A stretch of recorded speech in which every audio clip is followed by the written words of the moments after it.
Orando con el pueblo, una hora de clamor en humillación.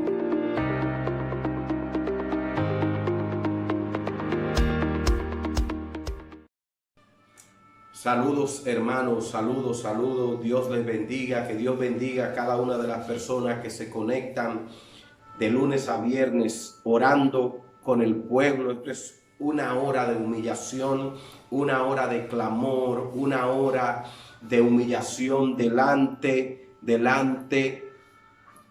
del Dios Todopoderoso. Estaremos orando por mi abuela, aleluya, y orando por todos los que están en situaciones de salud. Esto es clamando con el pueblo, una hora de intercesión delante de la presencia del Señor. Así que agradecemos a cada uno de los que se conectan de lunes a viernes a orar con nosotros. Hemos recibido grandes bendiciones. Sabemos que mucha gente también está siendo bendecido. Así que vamos a leer en el libro de los Salmos.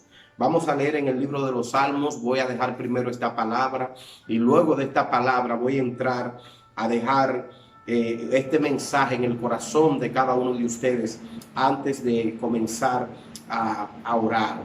Dice así, Salmo 63. Dios mío eres tú, de madrugada te buscaré.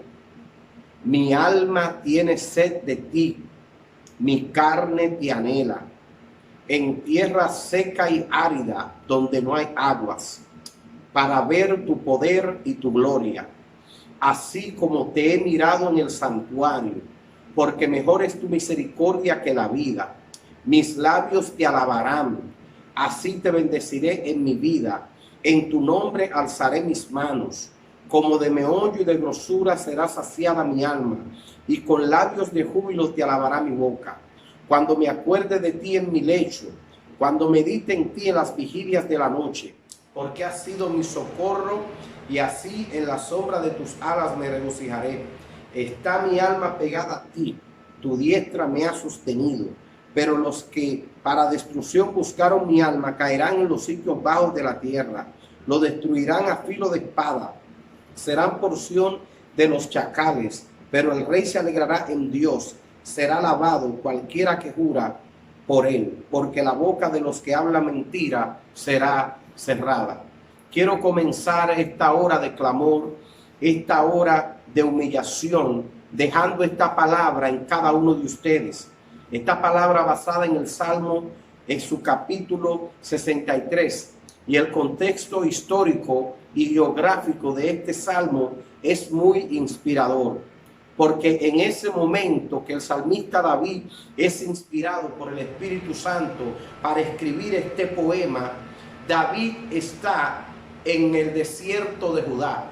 Ahora, ¿qué llevó a David al desierto de Judá? ¿Qué buscaba un rey en el desierto de Judá? Los celos del rey Saúl habían profundizado en su ser, creando una maldad y una malicia en contra de este hombre de Dios. Y este hombre de Dios tiene que llegar al desierto de Judá porque las circunstancias lo obligaron a llegar al desierto de Judá. Un hombre ungido, un hombre que era rey delante de los ojos de Dios, aunque todavía no le había tocado posicionarse en ese gran trono, en esa gran silla. Le iba a tocar ser rey, pero antes de ser rey fue perseguido. Antes de ser rey fue llevado por obligación al desierto de Judá.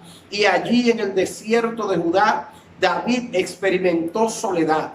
Allí en el desierto de Judá, David experimentó depresión. David experimentó impotencia. Un hombre que el haber matado a Goliat lo había sacado del anonimato y lo había llevado a la fama. Todos conocían a David luego que mató a Goliat. Incluso David llegó a tener acceso al palacio.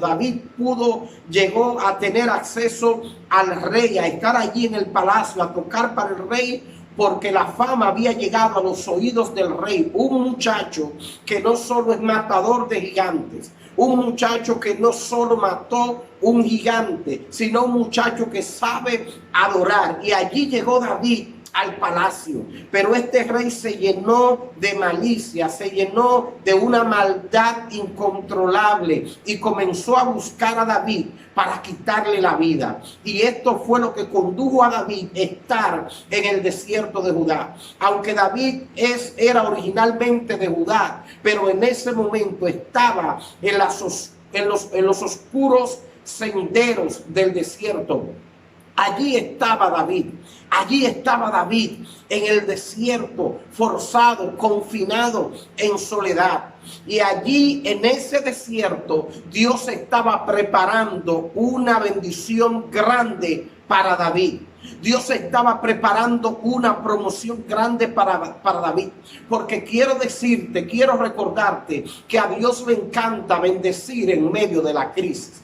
Lo voy a repetir de nuevo. A Dios le encanta bendecir en medio de la crisis. A Dios le encanta manifestar su poder en medio de la crisis. A Dios le encanta manifestar su poder sobrenatural en medio de la crisis, en medio de la aflicción, en medio del problema, cuando todos creen que nada bueno va a pasar, cuando todos creen que ya todo se ha acabado, cuando todos creen que no hay esperanza. Ese es el momento para Dios manifestarse. Ese es el momento para Dios comenzar a obrar. ¿Sabe que los grandes líderes nacen en medio de las más terribles crisis?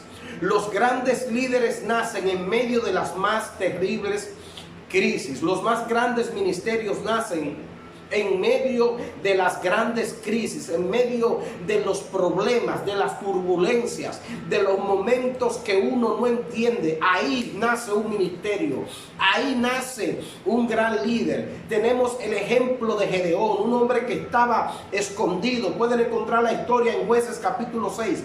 Este hombre llamado Gedeón estaba escondido, lleno de miedo, porque dice la Biblia en Jueces que el pueblo de Dios hizo lo malo delante de Dios y fue entregado en manos de Madián.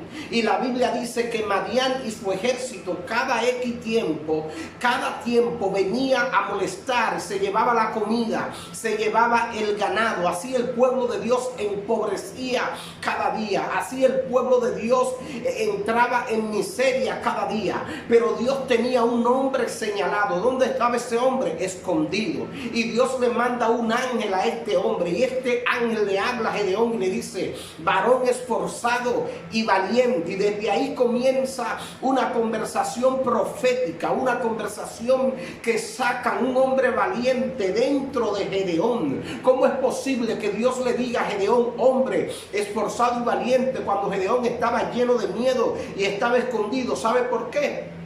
Porque Dios no te juzga por tu pasado, tampoco por tu presente. Dios, cuando mira a un hombre, Dios mira su futuro. Pueda que en el futuro estés en una circunstancia oscura, pueda que en el futuro estés en una situación de crisis, pueda que en el presente estés en una situación que no sepa qué hacer. Dios te está diciendo: voy a hacer algo grande contigo, te voy a sorprender, no vas a creer lo que yo voy a hacer contigo. Y ¿sabe qué? Dios levanta a Gedeón. Gedeón venció a los madianitas no con su propia fuerza, no con su propio ejército, sino con quien Dios señaló que iba a pelear con él. Fue tal grande la victoria del pueblo de Dios que nunca más en la Biblia se habla de Madián, nunca más se habla de los madianitas, porque Dios los extirpó de la faz de la tierra. Ese ministerio, ese guerrero de Gedeón nació en medio de una crisis.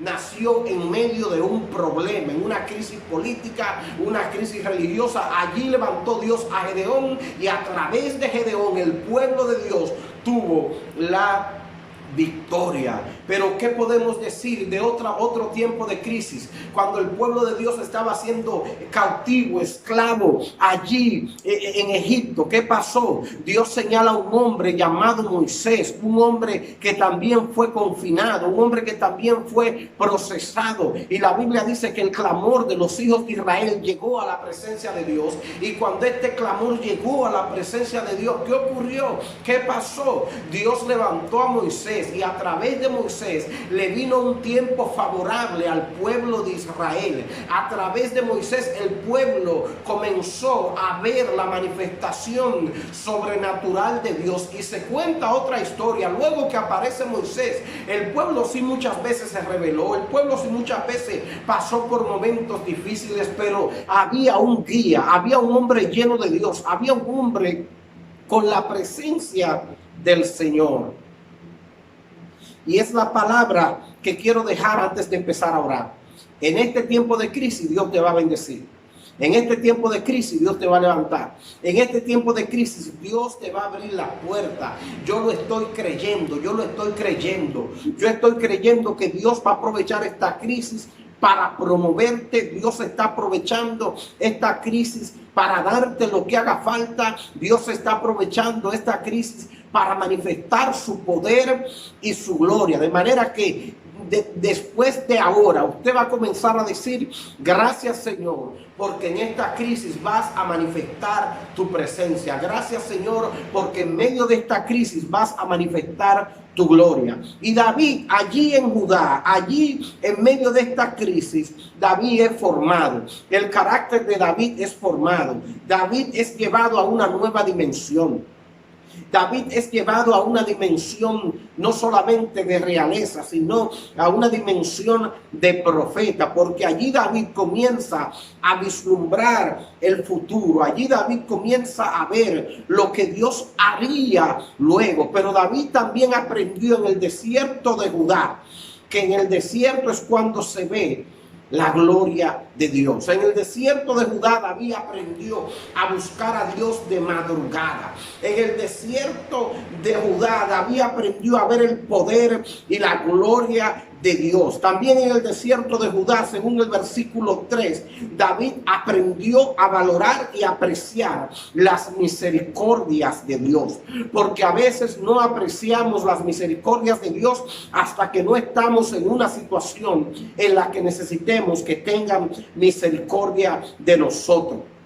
Allí David en el desierto de Judá aprendió a alabar a Dios. Él aprendió a glorificar a Dios. Es un ejemplo para nosotros que alabemos y glorifiquemos el nombre del Señor sin importar la situación que estemos atravesando. En el versículo 6 dice: cuando me acuerde de ti en mi lecho, cuando medite en ti en las vigilias de la noche. Estar en el desierto era difícil, de manera que la persona normalmente le daba insomnio, pero allí en ese desierto él aprendió a meditar en Dios, a meditar en sus promesas, a meditar en la palabra de Dios. Y también se nos enseña que nosotros meditemos en la palabra de Dios. En este tiempo medite en la palabra de Dios. Medita en las promesas del Señor. Medita que si Dios te bendijo en el pasado, Dios te bendijo en el presente. Si Dios te levantó en el pasado, Dios te puede levantar ahora. Si Dios ha hecho obras en el pasado, Él la puede hacer en el presente. En el versículo 7, para luego seguir en el 9, dice: porque has sido mi socorro y en la sombra de tus alas me regocijaré. En el desierto de Judá David aprendió a ver a Dios como su socorro y por ende aprendió a regocijarse allí. En el versículo 8 David escribe: mi alma está pegada a ti, tu diestra me ha sostenido. David aprendió en el desierto a depender de Dios. Es lo que Dios quiere, que nosotros aprendamos a depender de Él. Es lo que Dios quiere en este tiempo, que nosotros como líderes, nosotros como personas que profesamos piedad, aprendamos a depender de Dios. Muchas veces estamos aferrados a lo instantáneo, estamos aferrados a lo que pueden ver nuestros ojos, pero Dios nos está llevando a un nivel de fe en el que dependamos de Él, en el que dependamos del cielo. Dice el versículo 9: pero los que para destrucción buscaron mi alma caerán en sitios bajos de la tierra. Los que te persiguen, las circunstancias difíciles, las circunstancias que te duelen, no son para siempre. Esas pruebas tienen fecha de expiración. Esas pruebas, esto que está pasando, no llegó para siempre, no llegó para quedarse. La palabra de Dios está para siempre. La palabra de Dios es eterna. Dice el versículo 11, pero el rey se alegrará en Dios, será alabado cualquiera que jure por él, porque la boca de los que hablan mentira será cerrada. Y así empezamos a orar. Así empezamos a orar. Dios eterno, en esta hora te presento mi abuela, Bola. Yo te pido que la sane. Mira sus pies. Yo te pido que la levantes en el nombre de Jesús. Dios bendiga a la salmista a Vianelli Hernández, que está conectada en el nombre de Jesús. Estamos declarando un tiempo. Gracias por orar con nosotros.